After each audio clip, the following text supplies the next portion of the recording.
مسجد نبوی کی تعمیر کی گئی تھی جس زمانے میں ترکیوں نے کی تھی۔ ترکیوں نے مسجد نبوی بنانے کے لیے کن لوگوں کو منتخب کیا تھا پتہ ہے؟ 500 ایسے لوگ جن کی ایک بستی بسائی گئی، پہلے چھوٹے بچے ہیں جتنے بھی پیدا ہوئے تھے ان سب کو ان کے ماں باپ سمیت لایا گیا، ایک بستی بسائی گئی بالکل دنیا سے الگ۔ ان 500 بچوں کی تربیت کے لیے مامور کیا گیا کہ یہ دودھ پئیں گے تو قرآن کی تلاوت سنتے ہوئے اور درود پاک پڑھتے ہوئے۔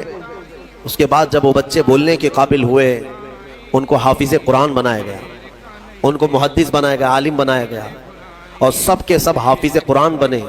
اور پھر ان کو ایک ایک کاریگری سکھائی گئی، کسی کو دیوار بنانے کا، کسی کو بلڈنگ کے میٹیریل کی باریکیاں، کوئی پلمبر، کوئی الیکٹریشن، جو بھی رہے ہوں اس وقت کے حالات، سب کو ایک ایک فن سکھایا گیا۔ اور یہ 500 یہ معمار تھے، جب یہ جوانی کو پہنچے انہوں نے دنیا نہیں دیکھی تھی، یہ مکمل اسی بستی میں بڑھے اور صرف قرآن کی آواز سنتے تھے اور میرے مصطفیٰ پر درود بھیجتے تھے۔